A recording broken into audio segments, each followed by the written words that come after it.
ഇനി ഓറഞ്ച് കളറാണ് അടുത്തായിട്ട് കൊടുക്കുന്നത്. ഓറഞ്ച് കളറിലുള്ള ഫ്ലവർ കൊടുക്കുകയാണ്. അടുത്തിനി ഗ്രീൻ കളറിൻ്റെ രണ്ട് വരച്ച് കൊടുക്കുന്നുണ്ട്. ഗ്രീൻ കളറിൻ്റെ രണ്ടാണ് വരച്ച് കൊടുക്കുന്നത്. അടുത്തായിട്ട് ഇങ്ങനെ നമുക്കിനി ബ്രൗൺ കളറ് എന്ന് നടുക്ക് കൊടുക്കും.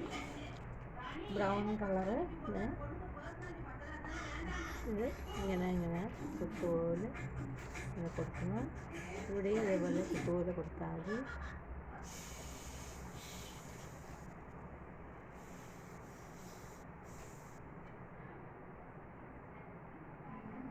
ഇനി അടുത്തതായിട്ട് ഞാനിവിടെ കലങ്ങൾ വെച്ചിട്ടുണ്ട്. അതിൽ കളർ കൊടുക്കുകയാണ്. ശ്രീകൃഷ്ണനും കുറച്ച് കലങ്ങളൊക്കെ വെച്ചിരിക്കുകയാണ്. അതിൽ ഞാൻ ആദ്യമായിട്ട് പെണ്ണ് വെച്ച് ഔട്ട്ലൈൻ കൊടുക്കുകയാണ്. അതിൽ പെയിൻ്റ് അടിക്കുമ്പോൾ നമ്മൾ ഈ കളറൊന്നും കാണാൻ പറ്റില്ല. ആദ്യമായിട്ട് ഓരോ കലത്തിനായിട്ട് ഞാൻ ഔട്ട്ലൈൻ കൊടുക്കുകയാണ്. അടുത്ത് വേറെ ഒരു കുഞ്ഞു കലം, അടുത്ത് കുറച്ചുകൂടെ വലിയൊരു കലമാണിത്. അടുത്തായിട്ട് വീണ്ടും കുറച്ചുകൂടെ ഒരു വലിയ കലം. ഇത് ശ്രീകൃഷ്ണൻ്റെ കാലത്ത് പണ്ടത്തെ ആൾക്കാരൊക്കെ പശുക്കളെ വളർത്തിയാണ് ജീവിച്ചിരുന്നത്.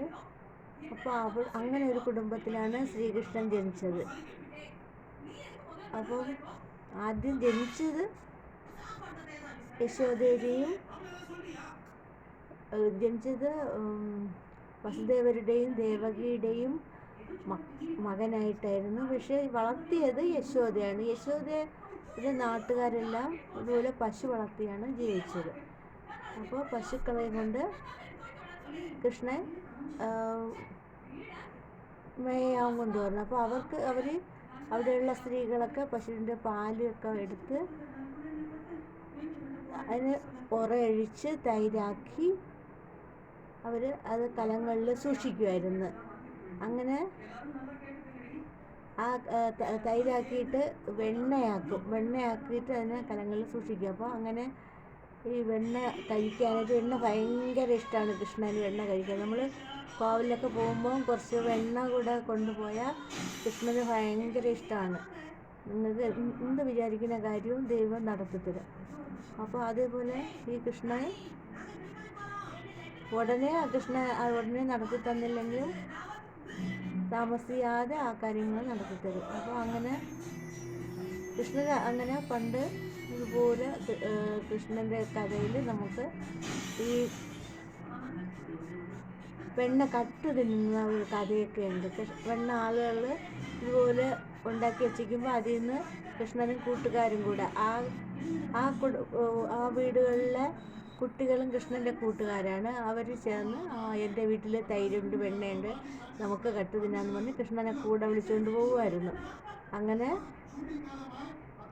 കൃഷ്ണൻ ഓരോ വീടുകളിൽ നിന്നും വെണ്ണയൊക്കെ കൊടുക്കും. കുറേ അമ്മമാർ വെണ്ണ കഴിപ്പിക്കുമായിരുന്നു. കൃഷ്ണനെ കൊണ്ട് വെണ്ണ കഴിപ്പിക്കുമായിരുന്നു. കുറേ വീടുകളിൽ നിന്നും കൃഷ്ണൻ തനിയെ എടുത്തും കഴിക്കുമായിരുന്നു. കൃഷ്ണനും കൂട്ടുകാരും കൂടെ തനിയെ എടുത്ത് കഴിക്കുമായിരുന്നു. പണ്ടൊക്കെ ഉറിയിലായിരുന്നു ഈ വെണ്ണയെല്ലാം സൂക്ഷിച്ചിരുന്നത്. ഇപ്പോൾ നമ്മൾ ഫ്രിഡ്ജിൽ ഒക്കെ ആയിരിക്കും ഇപ്പോൾ സൂക്ഷിക്കുന്നത്. പണ്ട് ഉറിയിലൊക്കെയാണ് വെണ്ണ സൂക്ഷിച്ചിരുന്നത്. അപ്പോൾ നമുക്ക് ഈ കലത്തിൽ കുറച്ച് വരകളൊക്കെ കൊടുക്കണം. ഈ കലം ഇങ്ങനെ വരച്ചിട്ട് അതിൽ പണ്ടത്തെ ആൾക്കാരെ കലങ്ങളിലൊക്കെ കണ്ടു കാണും. ഇതുപോലെ ഗുണനം പോലെ ഇട്ടേക്കുന്നതാണ്. ഇതിലും അതേപോലെ തന്നെ ഗുണനം പോലെയാണ്. പല പാറ്റേണിലും അവർ കലത്തിൽ ഇതുപോലെ പല പാറ്റേൺ ഉപയോഗിക്കാറുണ്ട്. ഇവിടെ അതേപോലെ ഒരു പാറ്റേൺ ഉപയോഗിച്ചിട്ടുണ്ട്. ഇങ്ങനെ ഇങ്ങനെ ഇങ്ങനെ ഇങ്ങനെ ഇങ്ങനെ ഇങ്ങനെ ഇങ്ങനെ ഇങ്ങനെ ഇങ്ങനെ ഇങ്ങനെ ഇങ്ങനെ ഇത് ഈ കലത്തിൽ നമുക്ക് അങ്ങനത്തെ വര കൊടുക്കാം. പണ്ടൊക്കെ അങ്ങനെയാണ്, നല്ല ഭംഗിയായിട്ടാണ് ആളുകൾ മൺകലങ്ങൾ വീട്ടിൽ സൂക്ഷിച്ചു വച്ചിരിക്കുന്നത്. ഇതും അതേപോലെ തന്നെ നമുക്ക് വര കൊടുക്കാം. അത് തറയിൽ വീഴുന്ന പൊട്ടിപ്പോണതാണ്. അതുകൊണ്ട് അത്രയ്ക്ക് സൂക്ഷിച്ചൊക്കെയാണ് അവർ തൈര് മോരൊക്കെ ഉണ്ടാക്കിയിട്ട് അവർ വിൽക്കാൻ പോകും. കടയിൽ കൊണ്ടുപോയി വിറ്റ് ആണ് അവർ ആഹാരത്തിനൊക്കെ ഓരോന്ന് ഉണ്ടാക്കുന്നത്. ആഹാരത്തിന് അരി സാധനങ്ങളൊക്കെ വാങ്ങിക്കാനായിട്ട് കടയിൽ കൊണ്ടുപോയി വിറ്റാണ് ഈ തൈര്. ഇതിൽ മോര് വയ്ക്കും. മോരും വെണ്ണ തൈര് എല്ലാം ഇതിൽ കൊണ്ടുനടന്ന് അവർ കടയിൽ കൊണ്ടുപോയി കൊടുക്കും. നമുക്കപ്പോൾ ആ കലത്തിൽ നമുക്കൊരു ഓറഞ്ച് കളർ തന്നെ കൊടുക്കാം. മണ്ണിൻ്റെ ഒരു നിറമാണ്.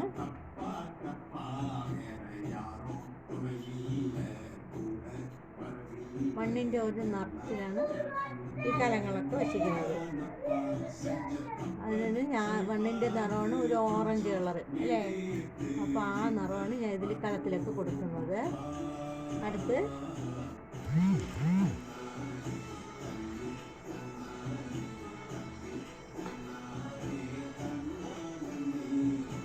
അടുത്ത് കൃഷ്ണൻ ഒരു മഞ്ഞ ഡ്രസ്സാണ് എപ്പോഴും ധരിക്കാറ്. മഞ്ഞ ഡ്രസ്സാണ് കൃഷ്ണന് ധരിക്കാൻ ഇഷ്ടം. കൃഷ്ണൻ്റെ ഓടക്കുഴലും അങ്ങനെ ഒരു സ്വർണ്ണ നിറത്തിലുള്ള ഒരു ഓടക്കുഴലാണ് കൃഷ്ണനുള്ളത്. അടുത്തായിട്ട് കൃഷ്ണൻ്റെ നെയ്യാണ്. നെയ്യിൽ ശരീരത്തിൽ നമ്മൾ ബ്ലൂ കളർ വേണം കൊടുക്കാൻ. കൃഷ്ണൻ്റെ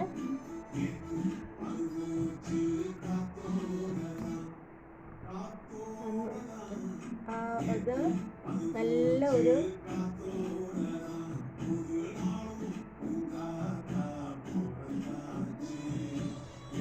കടുത്ത കളറൊന്നും കൊടുക്കണ്ട. ചെറിയ ലൈറ്റായിട്ടൊരു കളർ കൊടുത്തേ. കടുത്ത കളർ കൊടുത്തേ അത് തന്നെ ഒരു ഭംഗി കുറഞ്ഞു. അതുകൊണ്ട് നമുക്ക് ചെറിയ ഒരു കളർ ഇവിടെ കൊടുത്താൽ മതി. ഇനി നമുക്ക് മൂക്കിൻ്റെ അവിടെയൊക്കെ ഞാൻ കൊടുത്തിട്ടുണ്ട്. ഇനി തലമുടിയിലാണ് വരയ്ക്കേണ്ടത്. നമുക്കൊരു പൊട്ടും കൂടെ ഇട്ട് കൊടുക്കണം. നമുക്കതിനായിട്ട് റെഡ് കളർ എടുക്കാം. റെഡ് കളർ എടുത്ത് ഒരു പൊട്ട് ഇടാം.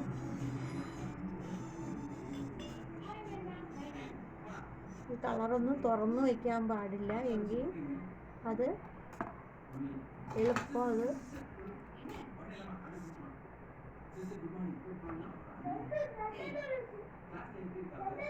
ചെറുതായിട്ട് ഒരു കളറേ വരാവൂ. നമ്മൾ വലിയ ബ്രഷൊക്കെ ഇട്ട് വരച്ചാൽ അത് വൃത്തികേടായി പോകും. പിന്നെ നമുക്ക് ഭയങ്കര പ്രയാസമായിരിക്കും കളർ മാറാൻ. അതുകൊണ്ട് നമ്മളൊരു ചെറുതായിട്ടൊരു ചെറിയ കളർ മാത്രമേ, ലൈറ്റ് കളർ മാത്രമേ കൊടുക്കാവൂ. അതിൽ നിന്ന് നമുക്ക് കൊടുക്കേണ്ടത് ഈ മുടിയിലാണ്. അതിനായിട്ട് നമുക്ക് ബ്ലാക്ക് കളറാണ് കൊടുക്കേണ്ടത്. ബ്ലാക്ക് കളറ്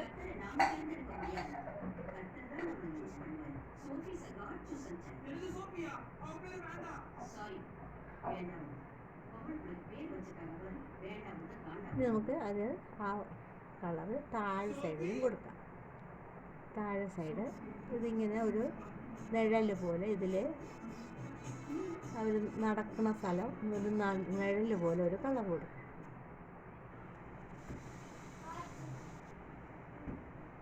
ഫ്ലോറിന് കൊടുക്കുന്ന കളറാണ്. നമുക്കടുത്തത് അവിടെ ഒരു കുറച്ച് കളർ വിഴുന്നിട്ടുണ്ട്. ആ കളറിനെ നമുക്ക് മാച്ച് കളയാം. നമുക്ക് വൈറ്റ് കളർ എടുത്തിട്ട് ഇങ്ങനെ അടുത്തൊക്കെ കളറുണ്ടെങ്കിൽ അതിനങ്ങ് മാച്ച് കളയണം. വേറൊരു കളറും ഇതൊന്നും വരാൻ പാടില്ല. നമുക്ക് വേണമെങ്കിൽ ബാക്ക് കളർ കൊടുക്കാം. ഇപ്പം ഞാൻ ഇത് കളർ മാത്രം കൊടുക്കുകയാണ്. കുട്ടികൾക്ക് വരച്ച് പഠിക്കാൻ വേണ്ടി കളർ മാത്രം കൊടുക്കുകയാണ്. ഇവിടെ ഇതേപോലെ കളർ വെച്ചിട്ടുണ്ട്. ഇവിടെ വേണമെങ്കിൽ നമുക്ക് വേണമെങ്കിൽ ഒരു ഓറഞ്ച് കളറോ എന്തെങ്കിലും വേണമെങ്കിലും കൊടുക്കാം. ഇതിൻ്റെ ഇടയ്ക്ക് കുറച്ച് ഓറഞ്ച് കളർ കൊടുത്താലും കുഴപ്പമില്ല.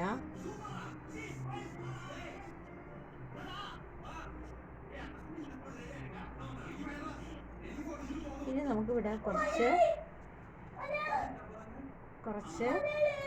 കുറച്ച് വെണ്ണ ഇങ്ങനെ വിഴുന്ന് കിടക്കും പോലെ ഒരു കളർ കൊടുക്കാം.